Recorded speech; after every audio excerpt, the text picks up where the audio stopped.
നമ്മുടെ ഇന്ത്യ രാജ്യത്തെ പല മുതലാളിമാർക്കും ഉദ്ഘാടനങ്ങൾ പ്രതിപാദിച്ചു. പണ്ട് അഴിമതി അക്രമം എന്നൊക്കെ പറഞ്ഞ് കേൾക്കുകയും ഇപ്പോൾ നേരിട്ട് മന്ത്രിമാർ കോടികളെന്നൊക്കെ പറയുന്നത് നിസ്സാരമാക്കിക്കൊണ്ട് 1 ലക്ഷം കോടി 2 ലക്ഷം കോടി 10 ലക്ഷം കോടി അതൊക്കെയാണ് വെച്ചുകൊണ്ടിരിക്കുന്നത്. ഇന്ത്യ രാജ്യത്ത് പണം ഇല്ല എന്ന് പറയാനേ കഴിയില്ല. കാരണം പണം മുഴുവൻ ബാങ്കിൽ കൊണ്ടുപോയി നിക്ഷേപിച്ചിരിക്കുക. അതെത്രയാണെന്ന് കണക്കാക്കാൻ കഴിയില്ല. അതിന് പേര് ഇങ്ങനെ വെളിപ്പെടുത്താൻ വെളിപ്പെടുത്തുന്നില്ല. എന്താ ഇതിനകത്ത് എന്ത് ഭരണമാണ് ഈ രാജ്യം നടത്തുന്നത്? ഇപ്പൊ മന്ത്രിമാരെയൊന്നും കുറച്ച് മാറ്റി അപ്പുറത്തെ വെച്ചു. കുറച്ച് മന്ത്രിമാർ ജയിക്കാൻ തയ്യാറായി നിൽക്കണം. ഇന്നും ഇത്രയും നാളെയും ഒക്കെയായി കുട കൊണ്ടുവരാൻ പോകും. എത്ര മന്ത്രിമാർ ഇപ്പോഴാണ് വോട്ടിന്റെ പിന്നലെയൊക്കെ പാർലമെന്റിൽ കാണിച്ചിട്ട് 2 വർഷമായിട്ട് നടപടിയെടുക്കാൻ കഴിയില്ല. വോട്ട് വിളിക്കാൻ കോടികൾ കൈക്കൂലി അങ്ങനെ കഴിയുന്നത് ഒരു വിരോധത്തില്ല. പ്രബുദ്ധരായ പാർലമെന്റ് അംഗങ്ങൾക്ക് കോടികൾ കൈക്കൂലി. ബിജെപി ആ പണവും കൊണ്ടുപോകുമ്പോ ഇത് അംഗങ്ങൾക്ക് കൈക്കൂലി തന്നിരിക്കുന്നു എന്ന് പറഞ്ഞ് ഇത്ര വാക്കമുള്ള കെട്ട് നമ്മളൊക്കെ ടി വി കാട്ടാറുണ്ട്. ആ കെട്ടുകൾ കൊണ്ട് കാണിച്ചിട്ട് അതാരെ കൊണ്ടു ആ അഴിമതി എന്താണെന്ന് അന്വേഷിക്കാൻ 2 വർഷത്തെ കാലാവധിയാണ്. ഇപ്പൊ കോടതി പറഞ്ഞപ്പോഴായിരിക്കുന്നത് ഇവരെ അവധി ചെയ്യുന്നതല്ല. കോടതി പറയൂ എന്ത് കൊണ്ടുപോയി അഴിമതിയാതിരിക്കുന്നില്ല. ആ പണിയെടുക്കും. അങ്ങനെയാണ് മിക്കതും. അതിനെ പുള്ളി പോട്ട് എങ്ങനെയാണെങ്കിലും അധികാരത്തിൽ തുടരണം. അതിനുവേണ്ടി എല്ലാവിധ അഴിമതിയും അക്രമവും ചെയ്യാൻ തയ്യാറാണ്. മാത്രവുമല്ല ഇപ്പോൾ ഇന്നലെ അസംബ്ലിയിൽ നടന്ന കാര്യങ്ങളും വിശദീകരിച്ചു.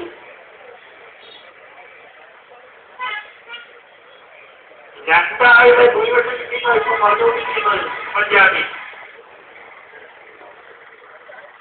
വോട്ട് ചെയ്തിട്ടുള്ളത് ഭൂരിപക്ഷം കിട്ടുന്നത് ഉള്ളി വന്നു. പക്ഷേ വോട്ടിംഗ് സമയം കഴിഞ്ഞു. പിന്നെ പറഞ്ഞു അതൊക്കെ ചായക്കുഴിയിലോ കാണിച്ചപ്പോൾ ഒഴിക്കുന്നു.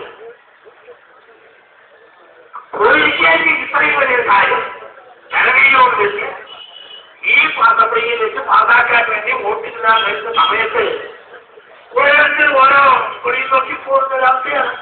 അപ്പോ ഇത് അതിൽ വരുന്നത് പോലെ പ്രസംഗിക്കരുത്. ഒരു പ്രാവശ്യം പ്രസംഗിക്കുന്നത് മാറി വീണ്ടും വെച്ച് പ്രസംഗിക്കാൻ എനിക്ക് പറയാനുള്ള ഉപാധി കേൾക്കില്ല. കാരണം അവരുടെ തന്നെ ഒരു അക്ഷേപിച്ച് വന്നാറില്ല എന്നുള്ള അവസ്ഥയാണ് നമ്മുടെ രാജ്യത്ത്. ഇവരൊക്കെ ചെയ്ത അഴിമതിയെക്കുറിച്ച് ഇത്രയും 1-2 മന്ത്രിമാരൊക്കെ മുൻമന്ത്രിമാരൊക്കെ ചെയ്യില്ലാണ്. ഇനി കുറച്ചാൾ പോകാൻ നിൽക്കുന്നത് 2-ാമത്തിൽ അവധി വാങ്ങിച്ചിരിക്കുകയാണ്. ജേക്കബ് ഒക്കെ അവധി കിടക്കുകയാണ്. ഇവരുടെ അഴിമതിയും അക്രമവും ഈ രാജ്യത്തെ കൊള്ളയടിക്കലും ഇത് തുടർന്നുകൊണ്ടിരിക്കാനുള്ള അവസരം ഉണ്ടാക്കിയെടുത്തുകൂടാണ്. ഇന്ത്യ രാജ്യത്തെ വളരെ വലിയ സൂക്ഷിപ്പറ്റമൊന്നുമല്ല. അതാണ് കോടതി തിരിച്ചത്. ഇന്ത്യ രാജ്യത്ത് ഇന്ന് വരെയുണ്ടായിരുന്ന എല്ലാ അഴിമതികളെയും കവച്ചു വയ്ക്കുന്ന ഒരു അഴിമതിയായി പോയി. ഇത്